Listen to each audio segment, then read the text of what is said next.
buenos días en nombre de la Academia Mexicana de Investigación Turística y de la Universidad Autónoma de Occidente. Sean todos bienvenidos a la conferencia magistral Investigación en Turismo en el contexto de COVID-19, nuevas cosmologías, nuevas formas del ser turista, a cargo del doctor Maximiliano Corstange de la Universidad de Palermo, esto en Argentina, como parte de las actividades de este 14º Congreso Internacional de la MIT, modalidad virtual, turismo y desarrollo rural.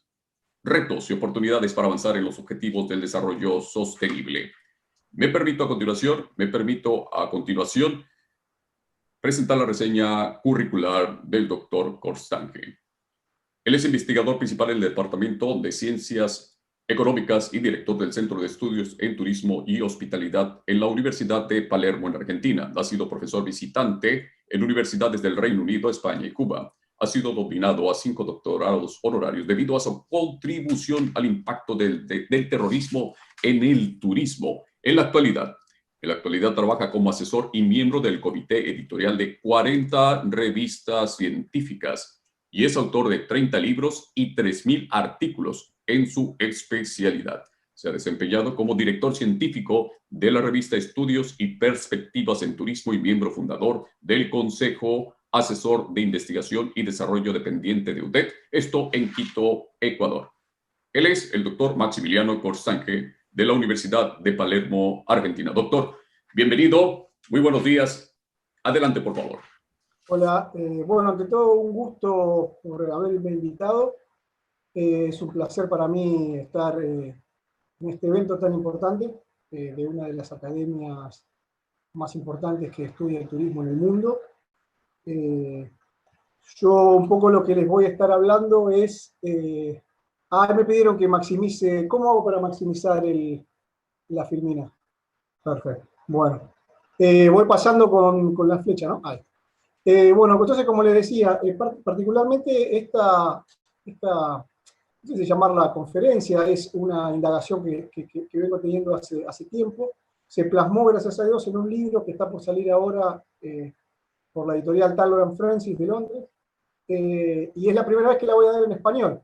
Por lo tanto, es también para mí un desafío darla, habiéndola pensado en inglés, poderla bajar a mi idioma nativo, ¿no? Particularmente hay 3 ejes que se circunscriben en esta charla. El primero es que el turismo, lejos de ser una actividad naif o una actividad superficial, es una parte muy importante del subsistema de ocio de las diferentes culturas y sociedades. Y está inextricablemente arraigado a los sistemas productivos. A medida que los sistemas productivos de las diferentes sociedades cambian, también cambian las formas de concebir el turismo y la forma de ser turista. Por eso también el desafío a raíz de la lógica, o de la nueva lógica, o la nueva normalidad que impone el COVID-19, es también comprender nuevas formas del ser turista, ¿no? De las cosmologías que hay alrededor del turismo. Entonces, vamos un poco a lo que es la teoría de los 50, 60, sí, más o menos unos 50 años de teoría turística. Los primeros abordajes que nacen por ahí, fines del 60, 70, nos hablan de una hospitalidad comercializada. Por ejemplo, Eric Cohen es el primero que trabaja el tema de la hospitalidad como eje central del turismo. Después, Turner y Ash, creo que lo han leído, en The Golden Age, hablan de un instrumento imperialista en donde hay no solamente una cosificación de los commodities turísticos, sino que además los turistas vienen o provienen de los mismos países en donde se invierte en infraestructura turística. Entonces, el modelo de burbuja no se hace sustentable en el tiempo. O sea, se generan grandes centros turísticos con países pobres. O sea, la contribución marginal del turismo a estos países pobres es mínimo. Entonces, desde ese punto de vista, Turner y Ash lo llaman instrumento de domesticación imperialista, ese es el orden. Para Dumancedier también el turismo es una forma de ocio. Para McCannell, por ejemplo, en el libro clásico, el turismo, es una forma de peregrinaje moderno. Y para Núñez, un proceso de aculturación donde hay un encuentro entre anfitriones y huéspedes. Para Nash es una forma de colonización o forma de colonialismo moderno, porque una de las cosas que mantienen en común el viajero colonial y el turista es esta idea de la búsqueda de lo exótico, ¿no? La idea de la curiosidad por lo diferente. Ustedes imaginen, por ejemplo, los tratados coloniales, a mí me gusta mucho la teoría colonial, el género literario travel writing nace de la necesidad de topografiar o contar historias fantásticas a lo largo de los viajes que hacían los europeos en el siglo XVII, XVIII y XIX. Todo eso, hoy no lo imaginamos, pero todo eso cautivó a toda una audiencia literaria europea muy, muy importante. Bueno, esa lógica es más o menos la que se mantiene en el tratamiento de Nash. Y para McCannell está particularmente interesado en comprender la diferencia, él lo dice, por ejemplo, cuando la diferencia del consumo turístico con el valor. Y es ahí donde inventa su concepto de autenticidad. ¿Por qué digo esto? Porque uno de los intereses o los objetivos de McCannell es comprender un poco también por qué él es estructuralista, o sea, comprender por qué le damos valor a ciertos objetos y no a otros. ¿Por qué un diamante, siendo del mismo material, vale mucho más que un pedazo de carbón? Siendo que son parte del mismo proceso. ¿Por qué las joyas de la reina de Inglaterra valen mucha plata? Tanta plata que no pueden ser ponderables, ¿no? Esa forma de pensar también la vamos a ver en John Urry, y están muy presentes en el estructuralismo francés, ¿no? Uno de los antropólogos que se planteaba eso era Claude Lévi-Strauss. Lévi-Strauss se plantea por qué ciertas cosas tienen mucho valor y otras no tanto. Bueno, entonces, como ven, diferentes ramas, diferentes conceptualizaciones, diferentes etimologías del turismo y formas de sentirlo. Ahora vamos a dos familias bien importantes que son las que hoy en día han rivalizado entre sí dentro de lo que es la teoría turística. Uno es lo que los americanos conocen como Economic Basic Pattern, o sea, la idea de una postura económico-céntrica que hace hincapié en los beneficios económicos del turismo. Y estos beneficios económicos del turismo están dados por una metodología que es puramente cuantitativa e inferencial. O sea, no se quiere explicar a través de la matriz económico-céntrica qué es el turismo en sí, sino realmente definirlo desde una acepción comercial. Y a raíz de eso, establecer todo un plan de ingeniería de marketing para mejorar, revitalizar y potenciar la competitividad de los destinos turísticos. No poca cosa, pero es una pata de lo que son las definiciones de lo que es teoría turística. ¿Se escucha bien, no? ¿Se escucha bien? ¿Hola? Sí, adelante, doctor. Adelante, se escucha muy bien. Buenísimo. Entonces, para este paradigma, que es un poco el paradigma fundador de la disciplina, el turista es el agente más importante del sistema. Y entonces, ¿cómo articula las diferentes definiciones? A través de lo que yo denominé, esto es una denominación mía a lo largo de los años, que es definiciones acumulativas. El ejemplo más claro es el ejemplo de la OMT. Para la OMT, el turismo es una cantidad de cosas que se suman a otras cosas. Es decir, son muchos segmentos entre sí que se van sumando a una gran audiencia de lo que es el ser turista. ¿Por qué? Porque los objetivos del marketing y del management son segmentar, son buscar el mejor producto para el mejor consumidor. Entonces, necesitan de definiciones acumulativas. Claro, el problema, la historia acá empieza en tensión, porque empieza este paradigma que rigió la producción científica en turismo, empieza a chocar con una voz crítica de los sociólogos. Entonces acá viene la segunda, que es la matriz sociológica del turismo, que también tiene sus falencias. O sea, yo, hablando con mi prima es arqueóloga, ella trabaja en Tucumán, Universidad Nacional de Tucumán, pero trabaja recolectores y cazadores del imperio incaico. Y ella me decía, ¿ustedes se creen que el turismo es una cuestión moderna? O sea, investigalo si querés, pero todas las civilizaciones, todos los imperios de que yo tengo uso de razón, han practicado algo muy parecido al turismo. Entonces, a veces la matriz sociológica que empieza de la mano de John Urry y de McCannell desconocen todo este background, toda esta lógica histórica de, por ejemplo, el imperio sumerio, los hititas, el imperio romano. Un montón de imperios que han desarrollado en el turismo la clave para generar endogamia social, es decir, legitimidad social, y a la vez una rápida presencia militar en caso de sublevación. O sea, por ejemplo, vamos a poner un ejemplo, el Imperio Romano tenía dos tipos de vías. La vía que servía para la movilización del ejército, cuando no había hipótesis de conflicto, servía para que la gente saliera a pasear y fuera a visitar a sus familiares a diferentes partes de las colonias. Ahora vamos a ver ese tema puntual. Lo que quiero decir es que la matriz sociológica, si bien toma el turismo como institución social, lo circunscribe exclusivamente a un fenómeno industrial y moderno y capitalista. Y eso no es tan así. O sea, es verdad que el turismo, como hoy lo conocemos, es una construcción capitalista anglo-industrial, o sea, es una construcción precisamente del imperio inglés, del imperio británico. Eso está claro. Ahora, también no menos cierto es que los romanos tenían instituciones muy parecidas para lo que son nuestras vacaciones. Entonces, acá tenemos una diferencia semántica, que es turismo sí, turismo no. Obviamente, estos imperios no lo llamaban, el turismo no lo llamaban turismo, solamente llamaban hacer un viaje o ir a visitar familiares. Entonces, lo que desarrolla la matriz sociológica es definiciones exhaustivas, porque son definiciones científicas. Y lo científico, epistemológicamente hablando, es lo que define un objeto por lo mutuamente excluyente. No por lo que incluye, como la perspectiva comercial, sino por lo que excluye. Desde entonces, y por ese motivo, estas dos perspectivas han estado en rivalidad constante entre sí.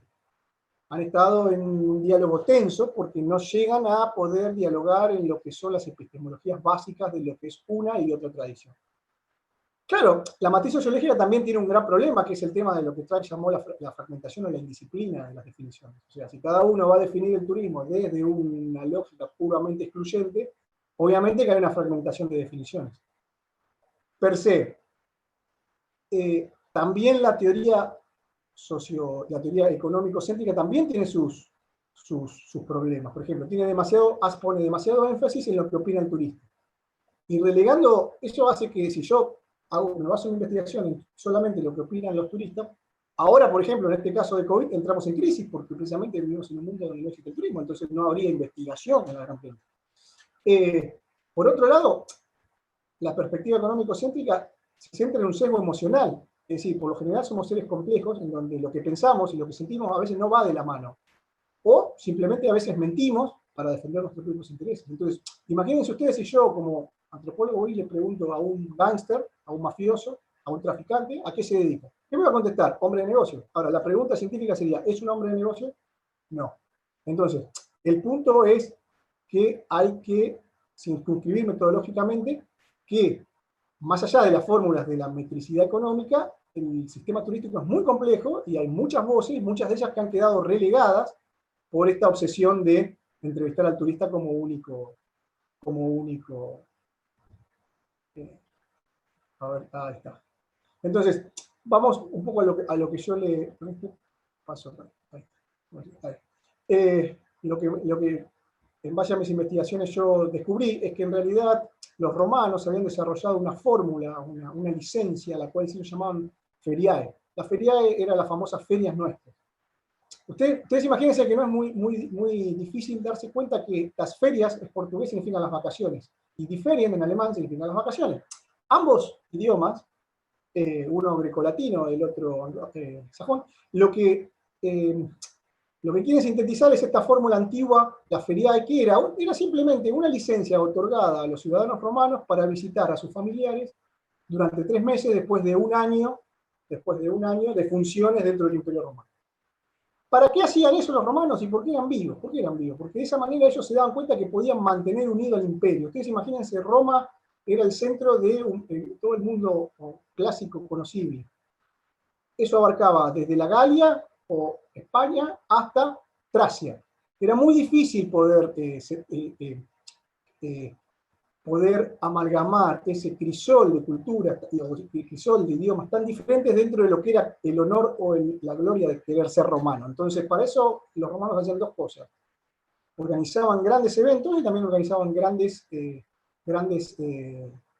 espacios de ocio en los cuales entraban la feria. Y entonces ahí empezamos a ver el turismo como una institución ya no solamente social, sino además arcaica, en donde se juega como tal, como ritual de pasaje, se juega una suerte de dislocación identitaria, porque en realidad el turista juega a ser quien en realidad no es, pero quiere ser. ¿Okay? Entonces, siempre está unido a la matriz productiva de la sociedad. O sea, el turismo masivo solamente era posible en una industria de construcción masiva o consumo masivo, que se conoce como la sociedad fordista. A medida que esa sociedad fordista fue cambiando y se fue descentralizando, nuevas formas de turismo empezaron a nacer, ¿no es cierto? Entonces, ahora tenemos la hospitalidad, tenemos, por ejemplo, que viajes similares al que se daban en la feria se practicaban, por ejemplo, en el imperio azteca, babilonio, asirio, egipcio, romano, porque servían de forma de revitalización de la frustración psicosocial del mundo. Ahora sí, todas tenían algo en común, que es imposible disociarse, el tema de la hospitalidad. O sea, uno no puede hacer turismo si no es bienvenido. Estaban hablando los organizadores del evento sobre el tema de la hospitalidad. El sistema de la hospitalidad es muy importante porque precisamente permite eso, permite un encuentro que es recíproco entre un huésped y un anfitrión. Un huésped y un anfitrión que no se conocen y que en ese encuentro generan un riesgo. La hospitalidad como institución está presente en la mayoría de las mitologías, desde Sansón y Dalila hasta los héroes míticos como Aquiles o cualquier otro héroe. Perseo, siempre existe esa idea, ¿no? Esa idea, si se quiere, voyeur, de que el héroe puede ser asesinado mientras duerme porque está en inferioridad de condiciones. O sea, también en novelas novelas de terror como Drácula, o sea, la idea del vampiro, ¿no? El vampiro es un ser que no está ni vivo ni muerto, o sea, sí, pero simplemente para atacar a su víctima tiene que ser invitado, necesita de la invitación. La invitación es el eje fundamental, ¿no?, de lo que es la hospitalidad. Y precisamente, ¿por qué el vampiro es malo? Porque viola esa hospitalidad, se genera una hospitalidad, digamos, negativa. Ahora vamos un poco a qué es la hospitalidad, ¿no? O sea, imagínense, pongo esto como tinte de color, no tiene mucho que ver con mi charla, pero imagínense cuando lean Drácula, si leen Drácula, en un momento Drácula, para ir a Inglaterra, necesita la invitación, necesita que lo inviten. Y ese precisamente es el eje del mal, ¿no? El eje del mal es aquel que no puede respetar la hospitalidad. El maligno se caracteriza por invitar al huésped y atacarlo mientras duerme. Vamos, el término hospitalidad viene del indoario o indoiranio hospes más pet, que en realidad en la fórmula latina es hospitium. Significa, durante mucho tiempo los historiadores, los arqueólogos se equivocaban, pensaban que significaba lo que pertenece al amo. Lo que pasa es que en este idioma antiguo, lo que pertenece al amo no es un derecho dado al huésped, sino que se asocia a la necesidad de protección. Y un poco, los antiguos, por ejemplo, si vamos al mundo de los antiguos griegos o los romanos, la hospitalidad estaba vinculada al clima. O sea, cuando venía un vendaval, un desastre natural, o una hambruna, o se morían chicos, o había un gran desastre, por lo general se tenía la creencia de que la tribu no había sido hospitalaria. Los dioses tenían la costumbre de disfrazarse de pordioseros y probar la hospitalidad humana. En la medida que los humanos respondían con su hospitalidad a gente que no conocían, de esa manera los dioses los favorecían con el clima. Imagínense lo importante que es esta noción para el mundo europeo. Ahora, ¿qué pasa? Definir políticamente la hospitalidad es muy complejo. Yo lo que voy a hacer es una simplificación para que se entienda a raíz del avance de la charla. En realidad la hospitalidad es un ritual o un intercambio de dones y contradones, en donde las tribus europeas lo que hacían era, si había una tribu A que tenía hospitalidad con la tribu B y la tribu A era atacada por una tribu C, la tribu B y la tribu A estaban obligadas a ir en conjunto ataque o en alianza militar contra la tribu C. Iban a la guerra juntos. Terminada la guerra, intercambiaban pasajeros, si quiere decir, intercambiaban a sus ciudadanos como una relación duradera, como una forma de reciprocidad. O sea, es un ritual, la hospitalidad es un ritual institucional que ha quedado en la base simbólica del mundo europeo y occidental. Sin lugar a dudas, del mundo europeo y occidental. ¿Por qué?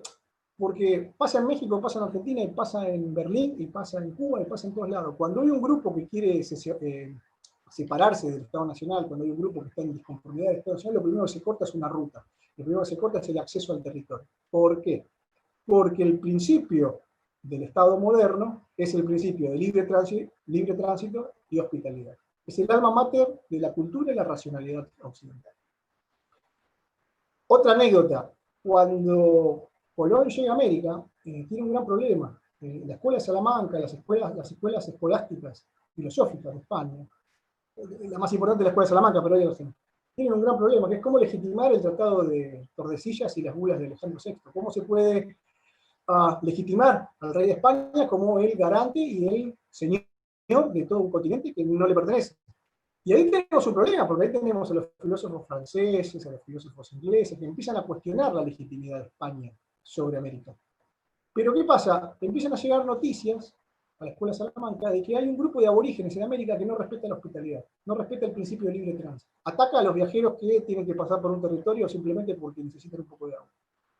Entonces, eso genera una tensión tan grande que lleva a la Escuela Salamanca a determinar que en realidad los aborígenes no eran seres humanos. ¿Por qué? Porque no conocían el principio del libre enviatorum, o hominem enviatorum, los hombres viajantes, que sí era el alma mater de la cultura española, imperial aparte, y de la cultura europea. Entonces, claro, como no conocían el derecho universal, pues entonces podían ser catalogados como seres humanos. Automáticamente ese acto está excelentemente explicado en un libro de Anthony Padden, de la Universidad de California, que se llama Señores de todo el mundo. En ese acto se legitima simbólicamente la conquista de América. Y ya no hay ninguna duda de que el señor europeo tiene su legitimidad sobre América. La figura institucional que legitima eso, de nuevo, es la hospitalidad. ¿No? Miren lo interesante que es.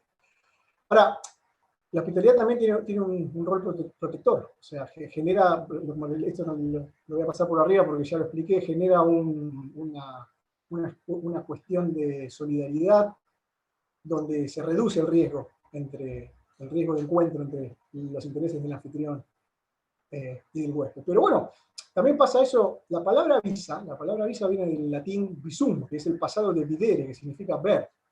El Estado, cuando ofrece la visa a los extranjeros, lo que quiere es ver quién es y qué quiere. Es lo primero que te preguntan en migraciones. Buen día, señor. Te nombran y después te dicen, ¿para qué viene acá? ¿No es cierto? Ahí está el principio de visa y el principio de hospitalidad. Cuando uno le dice, vengo a un congreso de AMIT en México, automáticamente le sellan el pasaporte y es aceptado.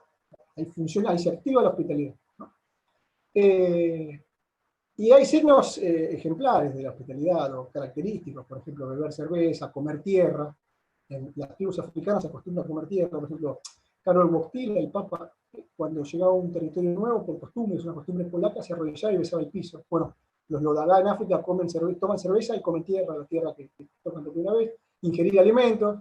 El principio occidental de la hospitalidad es el banquete. El típico del hotel, ¿no? Cuando ahora porque esta es modalidad virtual, pero en cualquier congreso, ¿no? Los que van a seguir a los congresos saben que están esperando el banquete, ¿no? La idea de la...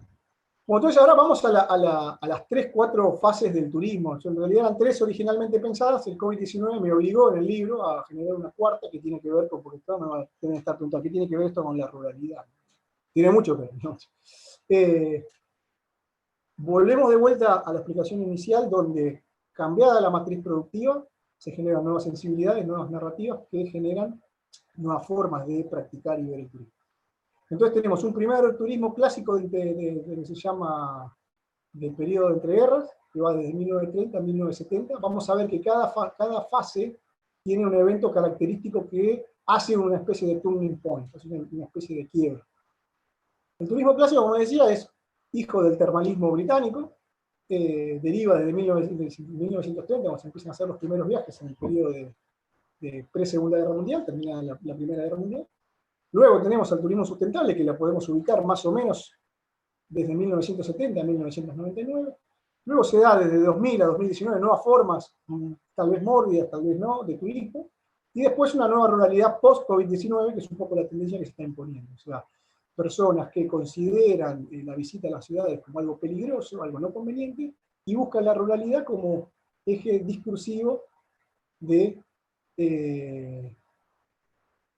bueno, esto lo podríamos saltear. A ver.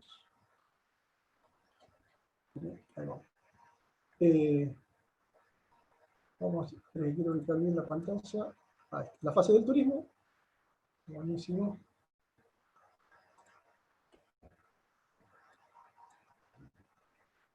No se me salió. Hasta acá está todo más o menos entendible, ¿no?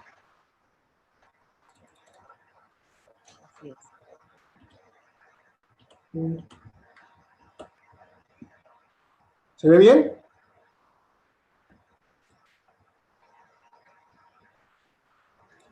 Sí, adelante, doctor. Solamente tiene que abrir su presentación como ese ratito. Gracias. Ah, buenísimo. Ok, ahí está. Bueno, entonces tenemos al turismo como un sistema onírico. ¿Por qué onírico? Porque lo que pasa en el turismo es muy parecido a lo que pasa en el sueño. En el sueño se organiza, nosotros tenemos experiencias en la vigilia que en el sueño se reorganizan de una forma caótica. Y la función del sueño es revitalizarnos del mundo de la vigilia. Entonces, en el fondo, para esto lo paso muy por arriba, si podemos seguir, en el fondo lo que se da en el turismo es una especie de, como decía Cohen, de juego, una especie de jugar, ¿no? Es muy parecido a leer un libro o ver una película. Hay un ritual de pasaje que se consta de 3 ítems o 3 momentos. Uno, el candidato abandona su viejo estatus, se suma a un nuevo grupo liminar donde es puesto a prueba y luego es reconducido a su nuevo estatus con un signo de renovación. Es un poco lo que pasa en las vacaciones y por eso es un ritual tan extendido y que aún a pesar de todo el caos y la crisis política del COVID-19, no fue clausurado por el COVID-19. Y todo esto llevó en los 90 a John Urry a postular la idea del tourist gaze, que es una teoría muy interesante en donde lo que, yo para sintetizar la filmina, lo que les explico por ahí es más práctico.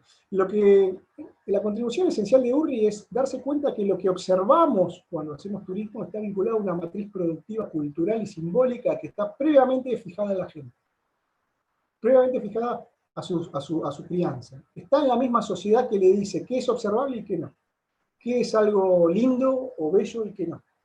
Tiene que ver con la idea, de ahí donde él desarrolla un diálogo muy interesante con McCannell sobre el tema de la autenticidad, ¿no? En donde se pelean directamente porque McCannell es estructuralista y Urry es interaccionista. Entonces, para Urry, cada uno, digamos, es cogestor de su propio twist gaze, mientras que para McCannell no. Lo interesante de Urry es que él se empieza a dar cuenta que el turismo está tomando una raíz virtual a raíz de que los sistemas productivos occidentales se empiezan a fragmentar, se empiezan a descentralizar. Y que es muy importante prestar atención a esto porque empezamos a ver o vamos a poder entender el porqué de las nuevas formas de turismo, donde directamente hay viajeros que pueden presenciar una guerra sin moverse de la casa, o pueden hacer turismo sin necesidad de moverse. Todo eso está basado en lo que él denomina las economías de signo y espacio. ¿Cómo las explica él? Es muy simple. Si tomamos café, si tomamos tequila de México, si tomamos tequila, automáticamente viene la palabra México. Si nombramos la palabra cerveza, viene Alemania. Si nombramos la palabra café, viene Colombia. Eso no significa que Cuba no tenga buen café, significa que los productos que se consumen están atados a un signo que es el que le da el valor.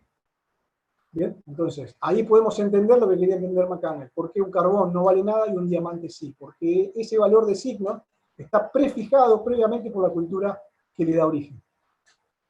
Bien, y eso es posible, bueno, él a raíz de, tiene unos desarrollos muy interesantes, él lo toma, digamos, desde el punto de vista de que los recursos capitalistas se están agotando. Entonces, un poco lo que demuestra en la crisis ecológica es esta falta de recursos en los cuales el turismo tiene que sí o sí adaptarse a una tendencia que tiende a virtualizarse. Entonces acá desarrollo yo mi idea en el libro sobre las morfologías del viajar. ¿Qué son las morfologías del viajar? Son formas estéticas consagradas, es decir, son incuestionables al entender humano, para comprender el lugar del otro en la cultura. Son prácticas de consumo asociadas a esa matriz productiva, pero que crea formas de sentir y experimentar ese tipo de viaje. Y cada morfología, evidentemente, depende de su época y depende del mundo social en el cual es engendrada. Para comprender cada una de ellas tenemos que comprender cómo se constituyen en cada forma. Entonces vamos a explicar por qué yo hice esta salvedad de turismo clásico. ¿Qué es lo que predomina en el turismo clásico? Que va de 1930 a 1970. Primero, la economía de escala, o sea, es la economía de Fordista, la economía de la producción a largo plazo y en cantidad. El producto que se vende es un producto netamente sol y playa, vinculado, por eso derivado del termalismo británico. Y hay un conflicto entre residentes y locales, pero que no se aborda por los investigadores en turismo. Y a los investigadores en turismo no les interesa mucho este tipo de conflictos, ¿no? El Estado Nacional lo que promueve en este tipo de turismo clásico es visite lo nuestro, visite lo nacional. Es el ejemplo del ACA argentino, Automóvil Club Argentino, y las diferentes campings y momentos de vacaciones o programas de vacaciones establecidos y promocionados por el Estado Nacional. Lo que prima es la idea de descanso y hay una indiferencia sustancial respecto al nativo.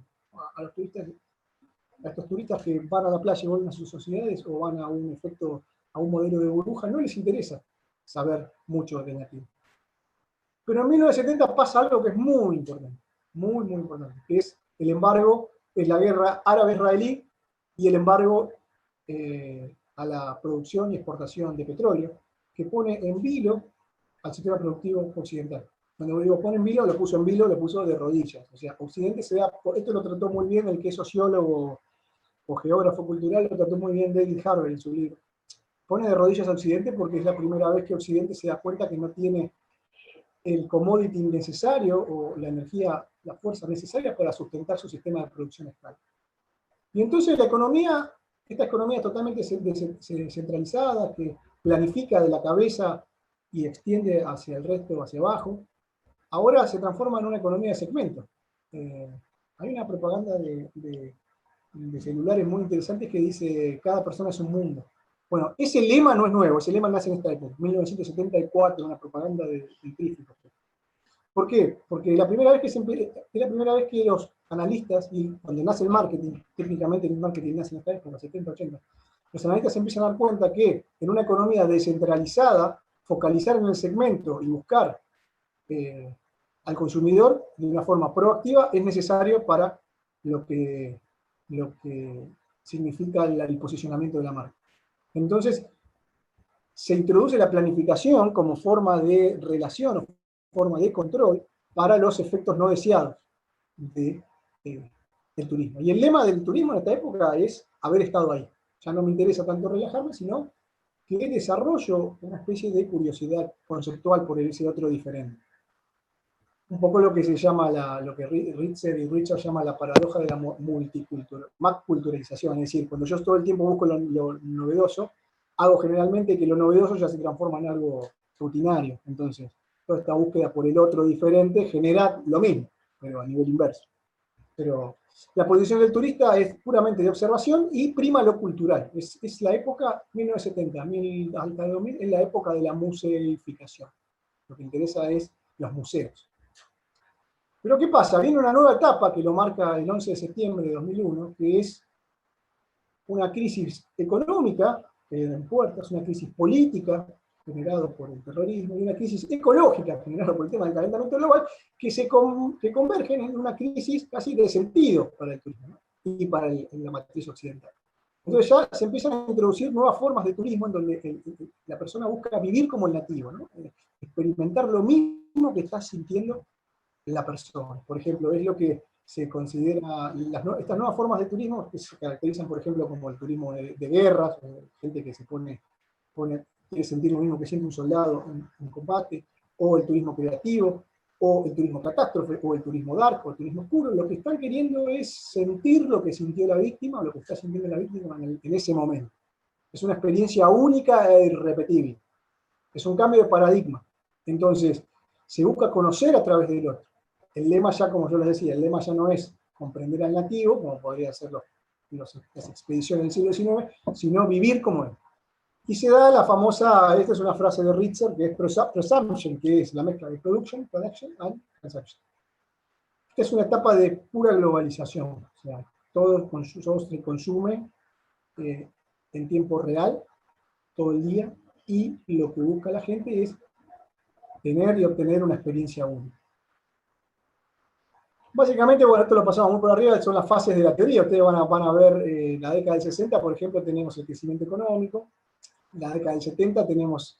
Esto lo que yo les voy a estar dando ahora es en lo que focalizan los estudios turísticos, ¿no? Los estudios turísticos en la década del 60 para el 70, mucha hincapié, mucho énfasis en el crecimiento económico, impacto económico de lleno. Del 70 en adelante, dependencia y colonialismo. En los 80 hay mucho hincapié en turismo cultural o choque cultural. La patrimonialización, como yo ya lo mencioné, es característica de los 90. Percepción de riesgo por esto del terrorismo es el aspecto esencial de los estudios turísticos después del 2000. Nuevas formas de turismo después de 2008, debido a la crisis bursátil de Wall Street, que también pone a la industria en jaque, y lo que hoy está siendo demandado después de 2020, y Dios sabe hasta cuándo, es el tema de las nuevas formas de ruralidad. ¿Por qué nuevas formas de ruralidad? Porque como yo les expliqué, el hecho de viajar no solamente es viajar para mí, también es viajar y comprender al otro. Y darme cuenta que después del 11 de septiembre de 2001, la forma de comprender ese otro ha cambiado para siempre. O sea, este mundo de aislamiento que impone la nueva normalidad es nuevo en un sentido, pero no es tan nuevo en otro. O sea, ya venimos experimentando una tendencia al solipsismo o al individualismo desde 2001. ¿Por qué? Porque lo que genera el 11 de septiembre es un quiebre en la forma de Occidente de comprender al mundo no occidental. Hasta ese momento no se pensaba que Estados Unidos podía ser el target o el blanco de un ataque terrorista. Mucho menos que podían usar aviones comerciales, que era el emblema simbólico de los Estados Unidos. Comercial contra el World Trade Center y el Pentágono. Era algo impensado. Entonces, a partir de ese evento se genera una especie de cultura del miedo, en donde el arquetipo del buen salvaje, o es esta idea de, como se explicaba, de viajero colonial que viaja para conocer al otro no europeo, ya cierra sus puertas y se transforma en la idea de que nadie está salvo en ningún lugar y nunca más. Y ya el otro, que es diferente, ya ahora se está transformando en un enemigo. Nace en esta época la doctrina de vivir con el enemigo adentro, ¿no? Living with the enemy inside. ¿Por qué? Porque la otredad, ese otro no europeo, ahora que vive en las grandes ciudades, vive como nosotros, se educa en nuestras mismas universidades, puede ser un vecino, hoy es motivo de temor. Y se empiezan a dar signos paradigmáticos, ¿no? Del 9/11 que se ven en el turismo. O sea, el terrorismo es concebido como una gran amenaza para el turismo, nacen sentimientos xenófobos hacia el extranjero, hacia los turistas también. Hay hay saturación de destinos, turismofobia o lo que es el overturismo.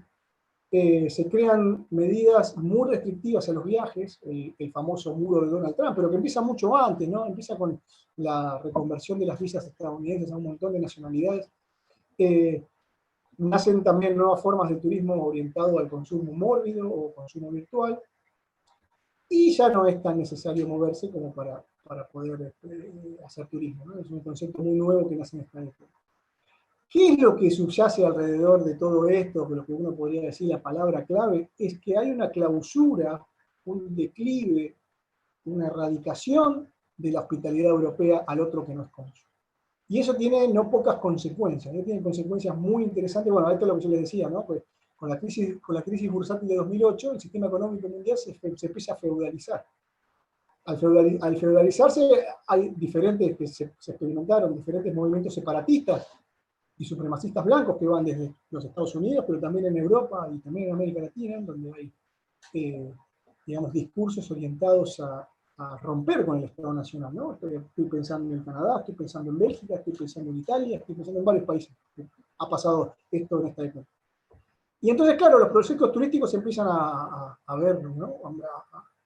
A ver que en realidad, digamos, la gran amenaza, que era el terrorismo islámico, hoy se está transformando, digamos, en algo mucho menos difícil de identificar, que es la idea de que, por ejemplo, haya ciudades como Venecia o Pisa que han vivido del turismo, que hoy no quieran turistas, y que no solamente no quieran turistas, sino que además pongan en inglés, tourists, you are the real terrorists, turistas, ustedes son los reales terroristas. Ahí se ve discursivamente cómo se vinculan los dos. ¿Seguimos? Bueno, ¿qué tiene que ver esto con el COVID-19? Es que la tendencia que impone el terrorismo y el COVID-19 es la misma. Es una tendencia a demonizar al otro que luce que vive dentro de nuestra sociedad y no luce como yo, o luce como yo y es un potencial enemigo. Se basa en la guerra contra el terrorismo, o sea, se pasa de la guerra contra el terrorismo a la guerra contra un virus invisible. Y el 9/11 lo que pone en peligro es la idea de reciprocidad, ya que todos nosotros, en el 9/11, por ejemplo, en el 11 de septiembre, el peligro yace dentro de la sociedad, pero no somos nosotros los terroristas. Con el COVID-19 todos somos potenciales diseminadores del virus. Entonces todos tenemos que entrar en aislamiento compulsivo y obligatorio. ¿Y eso qué impone? Un proceso disciplinario asociado al aislamiento. Entonces, generalmente, en lo que yo trato en mi libro, empiezo a describir cómo eso reduce los lazos sociales, se demoniza al extranjero, permite la creación de discursos radicales, como la turistofobia, el muro de Donald Trump, y bla, bla, bla, y genera una suerte de muerte de la hospitalidad occidental, al menos como la conocíamos, una suerte de mutación radical de la hospitalidad. Bueno, esto es un poco parte de lo mismo, de la turistofobia, el otro esto del orden social. Y el COVID-19 lo que empieza a generar, a mi modo de ver, y lo que yo trato en el libro, es que no solamente es la parte, pone al turismo en crisis, sino que además transforma la forma de hospitalidad. O sea, los hospitales y los hoteles tienen el mismo origen etimológico, hospitium. ¿Saben por qué? Porque durante la Edad Media, los hoteles eran regentados por la Iglesia Católica. Y los hoteles no solamente asistían a ciudadanos viajeros, sino también a gente enferma. Como contraprestación, ahí viene la palabra diezmo, como contraprestación, el enfermo o el viajero tiene que dejar el 10% de la riqueza que llevaba consigo. Ese es el concepto de diezmo.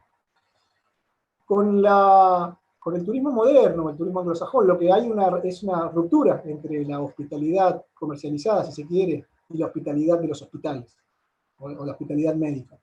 El COVID-19 lo que está haciendo hoy en día es subvertir esta lógica, y entonces, como el sentido griego de hospitalidad ha entrado en crisis, y el mundo está inmóvil, hoy los hoteles, que son signos de hospitalidad comercial, se transforman en hospitales médicos. Eso es muy interesante de analizar. Entonces, uno de los problemas conceptuales que tiene uno de los problemas conceptuales que tiene la teoría del turismo para estudiar un mundo post-COVID es que, en vista del triunfo de la teoría económico-céntrica, ¿cómo podemos investigar turismo en un mundo sin turismo? Es metodológicamente hasta contrafáctico. ¿Por qué? Porque lo que generó la crisis de COVID-19, además de la del terrorismo también, pero el COVID-19 la reafirma y la potencia, hay un quiebre metodológico, hay un quiebre entre lo metodológico y lo conceptual. Y ahí en ese quiebre metodológico y conceptual se empieza a transformar, se empieza a introducir la idea de lo rural como eje de escape. Y acá es lo interesante que quiero decir con esta conferencia. La ruralidad siempre está, porque la idea de turismo siempre está, pero va tomando diferentes connotaciones a medida que va cambiando la sociedad.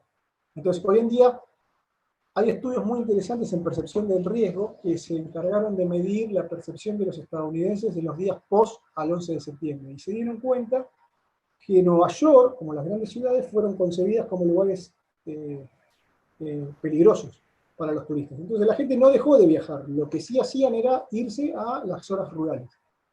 Irse a las casas de estancia, irse 3-4 días a un campo, abandonar la ciudad por temor. Esa vida, más o menos, yo la denominé la vida de los 12 meses, pero es una vida que dura casi 12 meses entre el 11 de septiembre. ¿Se escucha bien, no? ¿Hola? Sí, adelante. Okay. Esa veda más o menos dura 12 meses. Y lo urbano se empieza a transformar como una nueva... lo rural se empieza a transformar como un nuevo eje de escape para los turistas urbanos. Y nacen de esa manera nuevas formas de ruralidad, ¿no? ¿Qué impera en estas nuevas formas de ruralidades en tiempos de COVID? Hay una relación más humana y más recíproca con la diferencia, porque la gente busca nuevas sensibilidades. Hay un empoderamiento del espacio rural y público. O sea, ustedes imagínense el mundo de nuestros abuelos, estoy hablando principios del siglo XX, 1930, por ejemplo. Hay un proceso de urbanización creciente que está acompañado por la producción a escala capitalista fordista, que hace que emerjan las grandes ciudades, y con las grandes ciudades las grandes contradicciones. Las ranchadas en México, las villas en Argentina, las favelas en Brasil. Hay una desestructuralización, una estructuralización del poder y una estructuralización también de la riqueza y la pobreza.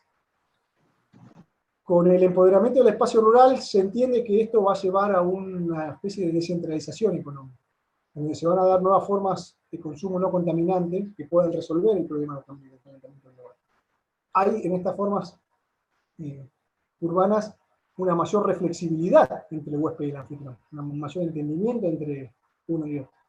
Y se crean, lo que es importante, que eso se está dando mucho en nuevas formas de hospitalidad, como Airbnb o Couchsurfing o muchas otras, apoyados también por el desarrollo tecnológico, se da una creación de redes relacionales, o sea, creación de redes virtuales y estables en el tiempo, que a pesar de la distancia, sean,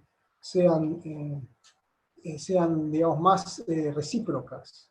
Por ejemplo, en el caso de Couchsurfing, uno se anota en una red, y en esa red son de bajo presupuesto, así que uno no pagaría un hotel, uno va a viajar a Suecia y automáticamente tiene un anfitrión que lo va a esperar en Suecia, le va a abrir su casa y usted va a vivir durante 7 días en Suecia, con la contraprestación que usted, digamos, puede pagar por eso o no, depende, pero cuando esa persona que le dio su hogar quiera viajar a México o quiera viajar a Argentina, usted tiene que darle el mismo soporte, tiene que darle la misma hospitalidad. Esto es muy nuevo, esto es lo estudió muy bien Jennifer Sherman Moll, pero debe estar en el mercado de 2007, 2010 en adelante. ¿Qué genera estas nuevas formas de turismo? Y necesidad de poca inversión. O sea, no hace falta invertir en grandes cadenas hoteleras. En el turismo virtual no hace falta grandes sumas de dinero. Entonces, eso lo hace para los inversores bastante atractivo. Y otra de las cosas que también ha cambiado en estas nuevas formas de post-COVID, ¿no?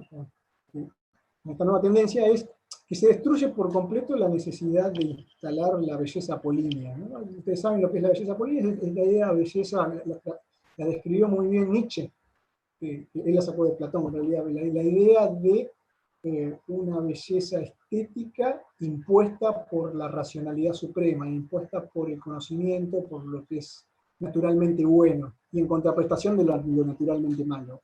Un concepto de belleza apolínea, por ejemplo, podría ser un paisaje, podría ser una playa. Bueno, en esta nueva forma de turismo ya lo claro no es tan llamativo, lo más creativo, lo más llamativo ya es lo oscuro, se empiezan a experimentar gustos mórbidos del ser turista, ¿no? Y en base a esto que explicaba Urri, es que se tienden a descontextualizar y a cambiar y a mutar los escenarios de producción y consumo. Y con esto creo que ya vamos llegando al final, sí, ya estamos en el final. También una tendencia muy interesante que se está dando con el COVID-19, con la ruralidad, lo que se llama el agrotourism, o sea, la idea de, ¿cómo explicarlo en español claramente? Es la idea de generar no solamente destinos ecológicos y sustentables, sino que reducir notablemente la actividad productiva acorde a un feedback más eco-friendly, o si se quiere, más amigable con el medio ambiente. Y de esa forma resolver lo que el turismo hasta ahora y ninguna industria pudo resolver, es el tema del cambio climático. Bueno, espero que les haya gustado y hayan un concepto que quieren repasar. Con gusto lo repasamos. Muy bien, muchas gracias, doctor Maximiliano Corstach. Espero que se haya escuchado bien. Sí, se escuchó muy bien, muchas gracias. Vamos a iniciar la sesión de preguntas y respuestas. No sé si pudiéramos tal vez dejar de compartir. Pediríamos al público, quien quiera hacer alguna pregunta con micrófono abierto, si no empezaríamos a leer las preguntas, los comentarios, preguntas que están en el chat.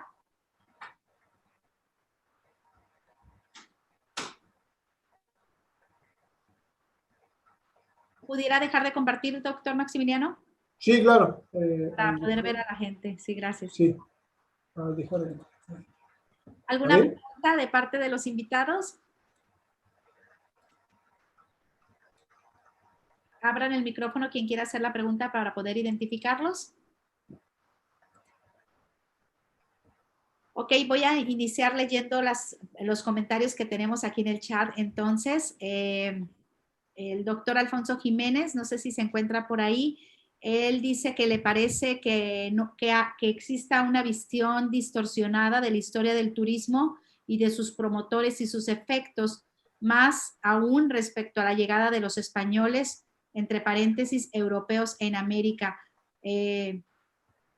No sé si pudiera entender, doctor Maximiliano, de qué se trata o le pidiera... Sí. Okay. Sí, no sé si llamarla distorsión, la confusión, es una confusión.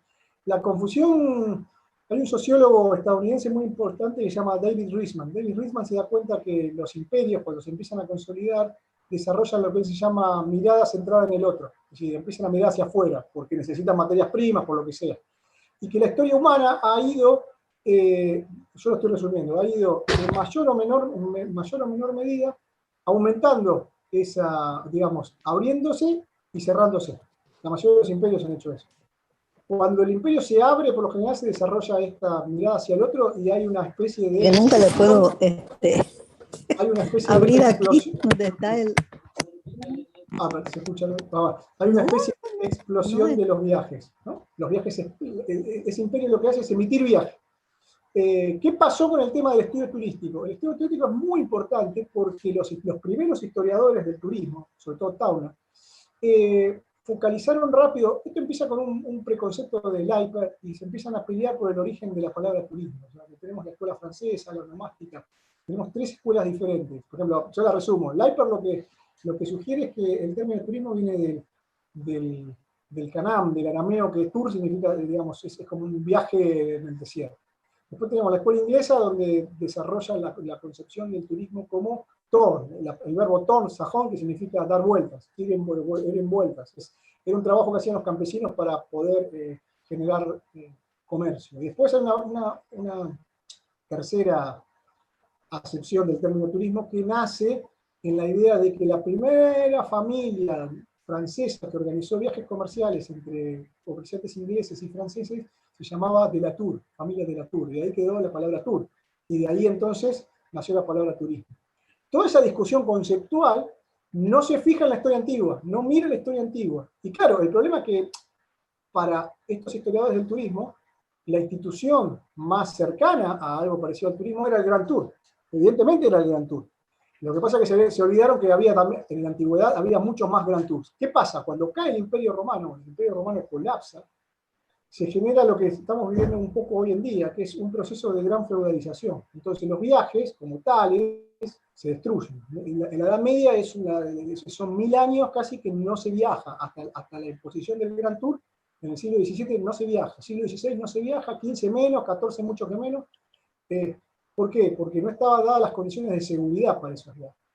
Y esa concepción y la falta por ahí de curiosidad por la historia antigua los lleva a ellos a tomar el preconcepto de que el turismo es exclusivamente moderno y nada más. Lo cual, vuelvo sobre eso, digo, el turismo como hoy lo conocemos es evidentemente moderno, porque es la forma conceptual del imperio anglosajón. Pero el imperio anglosajón es una parte de nuestra historia. Hay un montón de muchos imperios, siendo una especie que tenemos en este mundo casi 30 millones de años. O sea, entonces, la idea del turismo moderno se puede ubicar, sí, en 1930 y en el auge del Imperio Británico.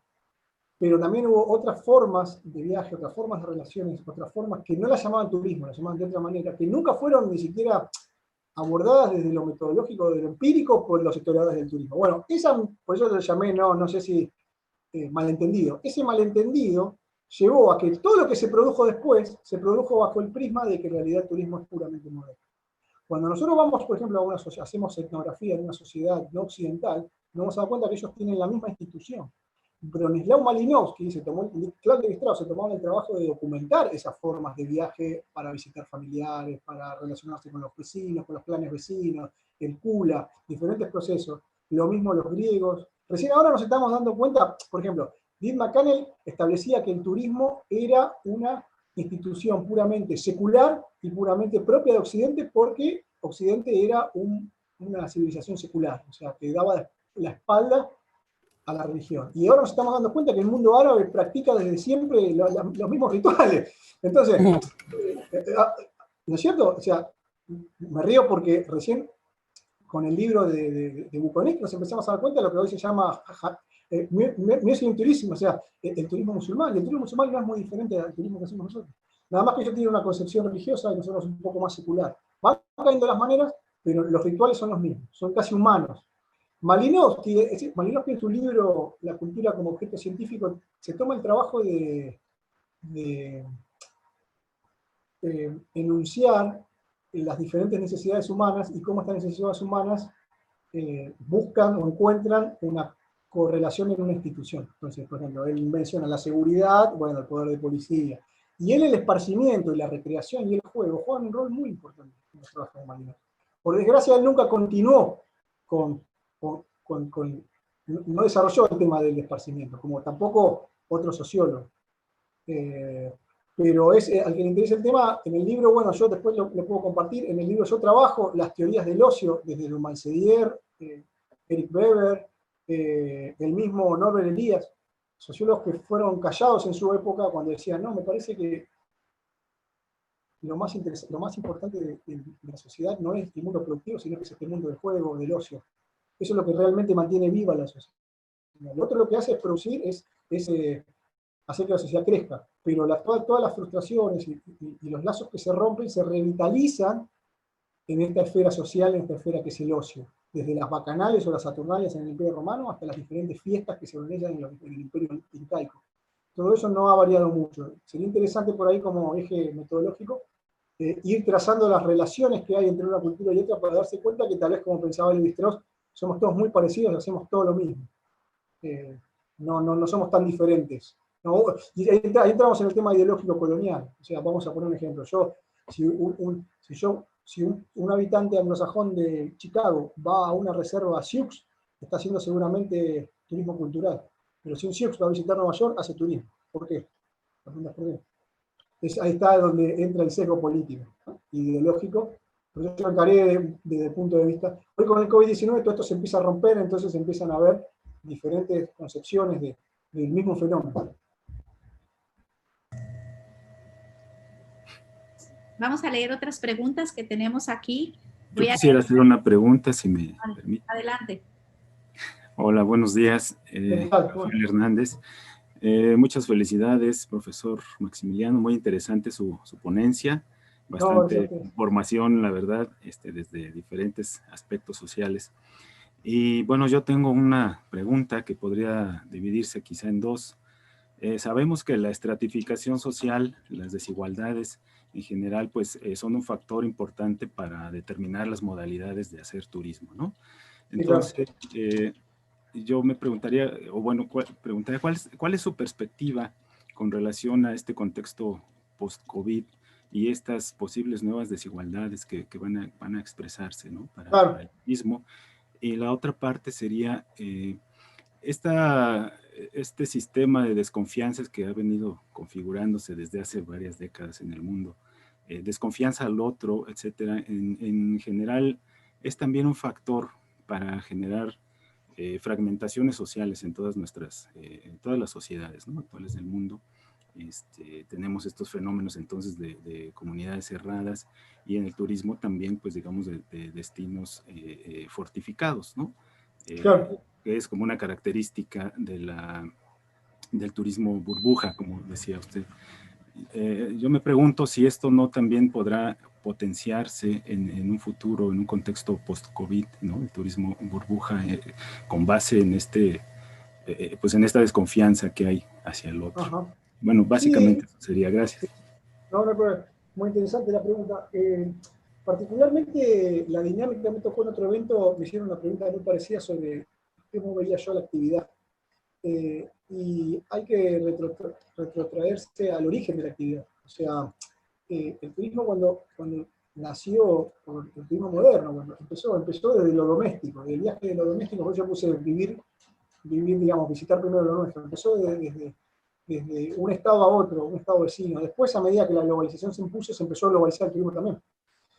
Hoy, como ese mundo global se ha desfederalizado totalmente, o sea, yo, por ejemplo, no sé cómo será en el caso de México, pero en Argentina se están planeando las vacaciones, y uno para viajar a una provincia que está dentro del mismo país. Y yo en calidad de que estoy por... Para viajar a una provincia que está dentro del mismo país tiene que sacar una declaración jurada, falta un poco más que pida un visado, necesita sacarse su propio seguro, necesita una erogación de... Eso responde a la pregunta en dos sentidos. Una es que el turismo va a seguir fluyendo como lo ha hecho hasta ahora, solo que de diferente manera. Son inciertas las maneras en las que, pero sí, por ejemplo, que la ruralidad va a tomar un eje circundante porque así lo está mostrando, por ejemplo, las tendencias en Europa. Y lo que sí yo estoy casi seguro que va a venir con fuerza en estos años va a ser el turismo sol y playa de vuelta, es como empezar de vuelta la rueda, turismo rural y turismo doméstico. Eso en contraprestación a los viajes. ¿Por qué? Porque están vedados los viajes internacionales, no están bajo estricto escrutinio, no sé los británicos. Ahora, yo también coincido que esto del aislamiento, y ahí me peleo con algunos colegas que tratan el tema, lejos de ser un turning point o punto de refundación o un evento, evento fundacional de una nueva normalidad, ya la teníamos después de 2001. Ya la teníamos, aunque no, o sea, cuando el Imperio Romano cae, no cae en un día, empieza a caer de a poco. Cuando la Unión Soviética cayó, no cayó en un día, empieza a caer de a poco. Son procesos que empiezan con un evento y cuando se llama evento clausura. Cuando se clausura, es que todo el mundo entra en pánico como que va a ser el final de todo. No es el final de nada. Solamente es lo que se llama, lo que Nietzsche llamó proceso de forclusión. Nietzsche lo toma respecto a Darwin, Charles Darwin y Carlos Marx. Carlos Marx es la forclusión de Federico Nietzsche, pero el proceso había empezado con Nietzsche, o sea, el proceso de radicalización, de individualización, de existencialista. Después viene Darwin, después Darwin hace lo suyo y después Marx lo cierra. Pero ese proceso de cambio intelectual, pongo un ejemplo de lo que es la forclusión, empieza termina con Carlos Marx. Ahora, lo mismo aplica para el turismo, o sea, los cambios radicales que va sufriendo la actividad empiezan mucho antes. Yo puse la guerra árabe-israelí porque es el evento de forclusión, pero en realidad empieza a los finales del 60, con la estanflación. Después, lo mismo podemos decir para el COVID. El COVID-19 viene a afirmar una tendencia que ya estaba presente, que es ya no demonización, sino la comoditización o cosificación del otro como alguien que me sirve para maximizar mi placer. ¿No? Es una tendencia que ya empieza con el 11 de septiembre. El otro no como un interlocutor válido que me puede interrogar, sino como el juguetito que quiero ver, me saco un souvenir, me saco una foto para mostrar a los parientes. Vienen por ese lado. Pero sí, yo coincido. Hace poco leí un paper que estaba evaluando que me gustó mucho, que dice lo que los estudiosos del turismo quieren hacer es pronosticar el futuro del turismo, precisamente en un mundo sin turistas, pero lo que es peor no es eso, es que el futuro del mundo capitalista es incierto, entonces no se puede saber realmente cuál va a ser el futuro del turismo. Sí, obviamente que abre la oportunidad a un montón de nuevas metodologías, precisamente que pueda quebrar el sesgo económico céntrico, o sea, el sesgo sociologicista, la idea de que el turismo es solamente moderno e industrial y la idea de que solamente lo económico es el promotor del turismo y que el turista es la voz más importante de lo que es la investigación científica aplicada. Eso no es así, hay un montón de otras voces dentro del sistema que son iguales de importantes y que no se le presta la debida atención.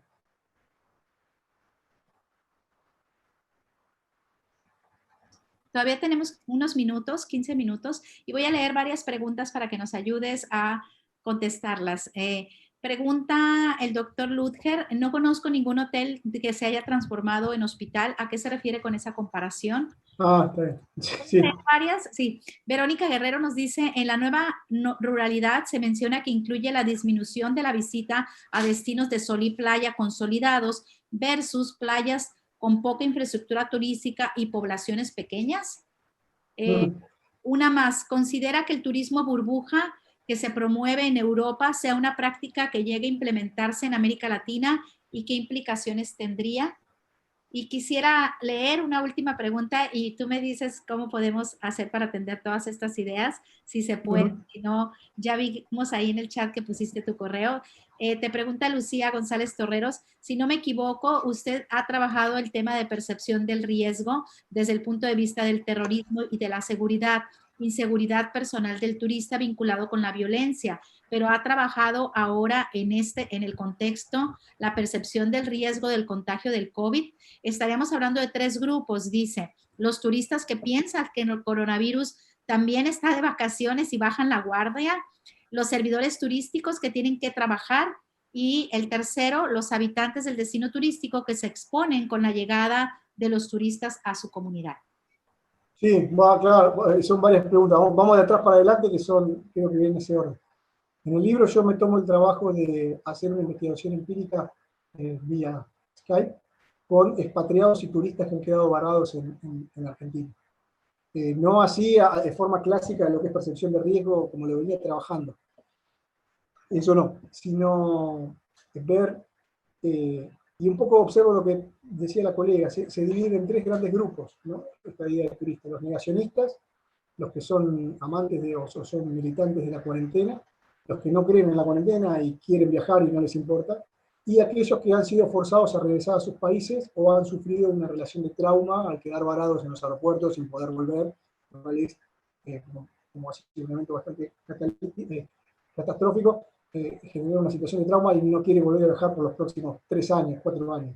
Son un poco los tres matices de investigación que yo empecé a relevar y se trata en el libro.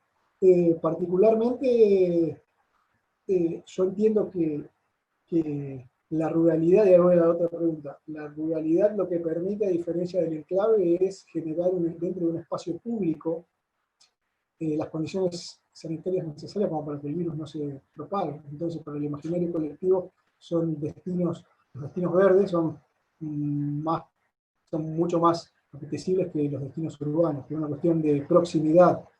Y en base a eso, y ahí voy a la tercera pregunta, precisamente es lo que inaugura el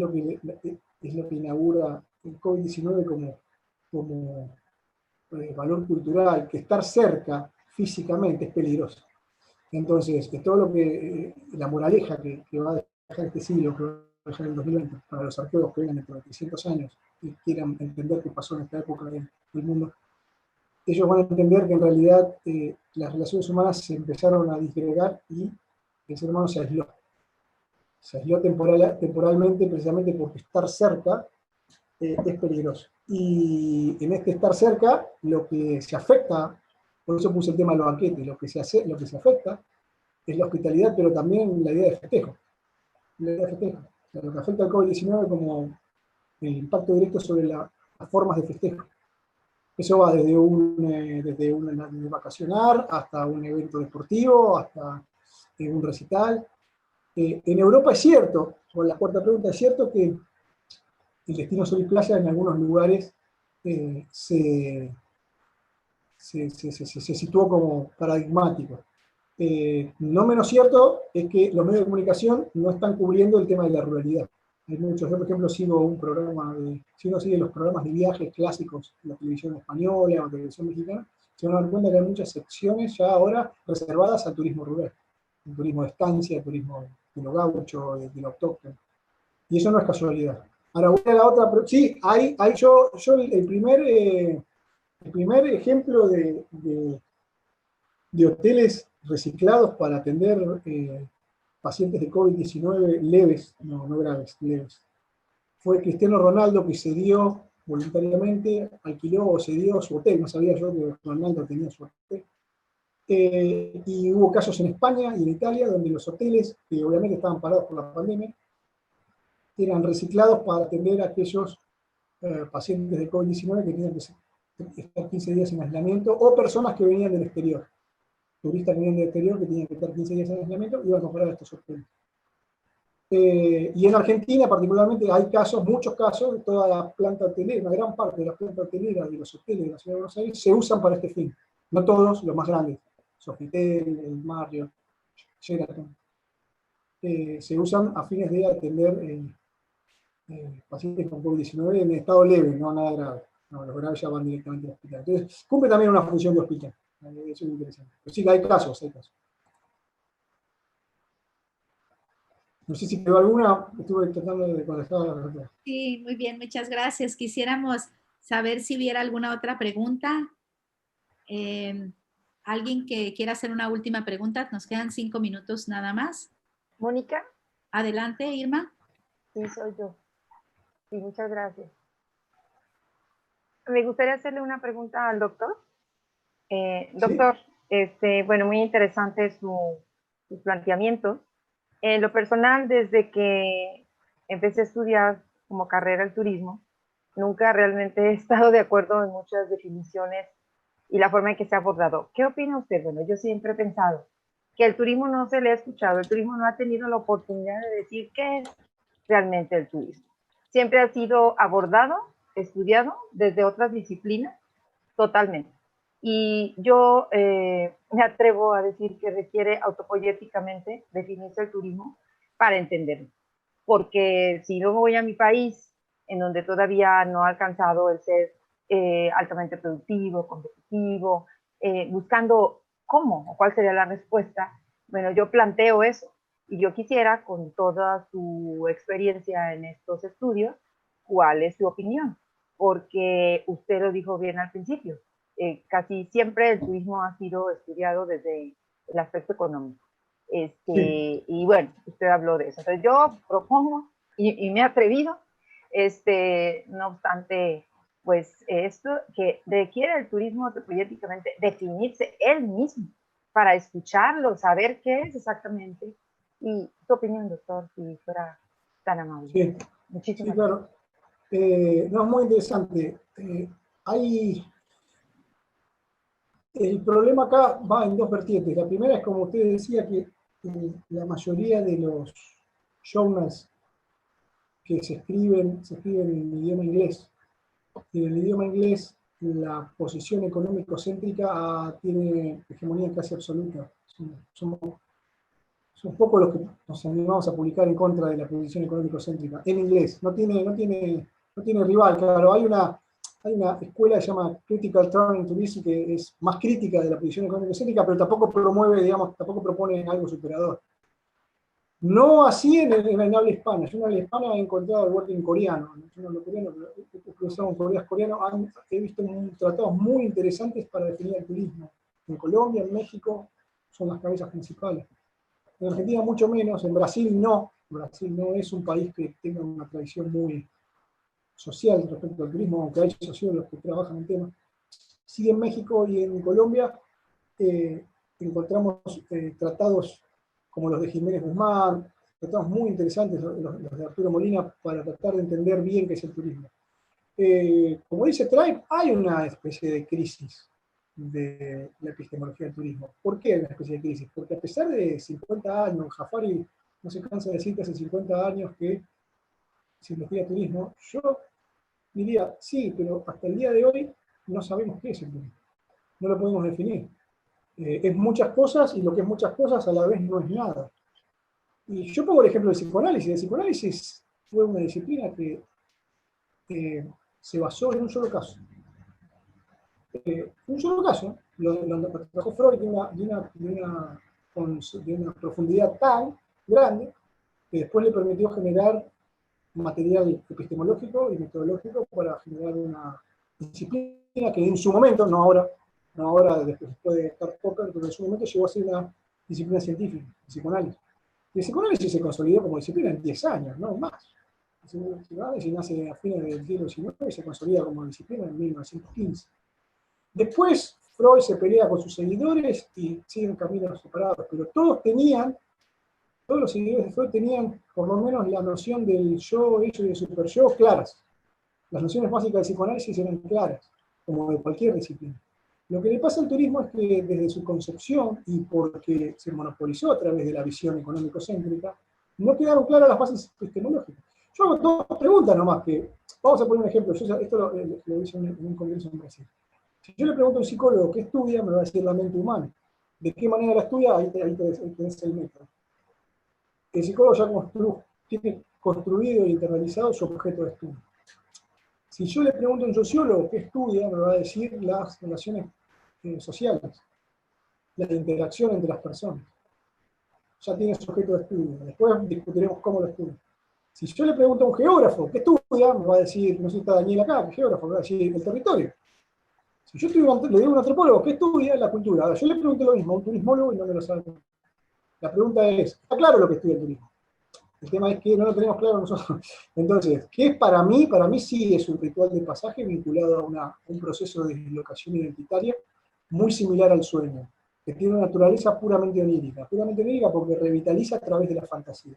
No una fantasía que no es la fantasía del sueño. En el sueño, o sea, ¿Qué es lo diferente del sueño con la vigilia? En la vigilia uno ve el mundo como su aparato perceptual se lo permite.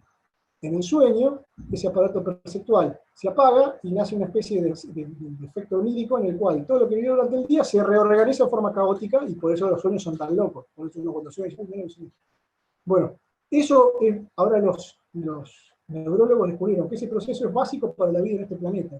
Los mamíferos soñamos todos. Es muy loco. Bueno, yo lo apunto a ese punto de vista, lo ato a eso. O sea, no solamente la sociedad occidental hace turismo, un turismo pago, comercial, sino que además hubo otras sociedades que también lo hicieron. Es básico para que la estructura se mantenga funcionando, para que la regla pueda funcionar. Si no, la estructura se colapsa. Eso Macallan lo entendía bien, si no, la estructura se quiebra. Yo lo encaro por ese lado y lo he defendido y en el libro lo defiendo desde ese punto de vista, más desde un punto de vista social, que no niega otras disciplinas, no niega el marketing, porque el problema que hay acá es que el marketing y el management son disciplinas loables, son disciplinas muy, muy serias, muy interesantes, pero que son piezas de ingeniería, no explican, proponen.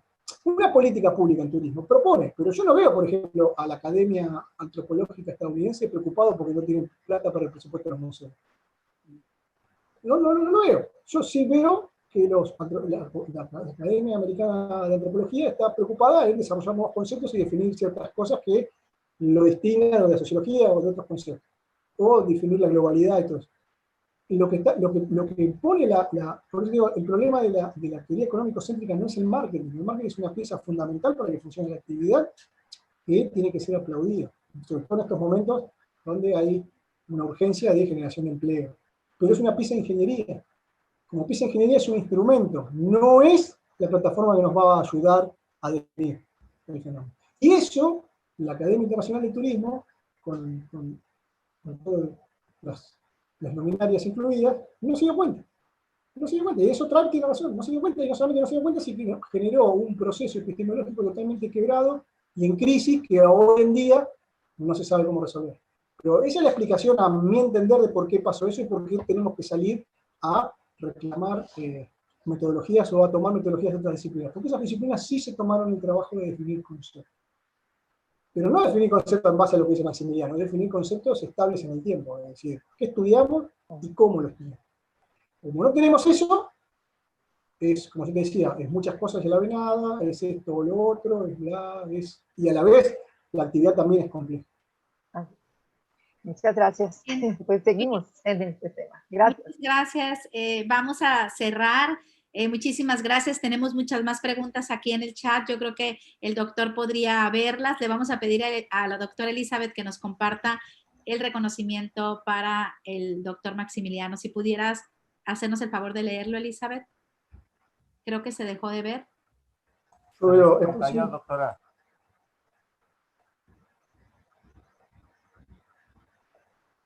Bueno, tenemos un reconocimiento para el doctor Korstach, se lo haremos llegar electrónicamente. Quisiéramos agradecer enormemente el tiempo, gracias al auditorio por las preguntas. Creo que esta es la parte más rica. Agradecemos enormemente la ponencia que nos ha dado el día de hoy y la discusión que hemos tenido.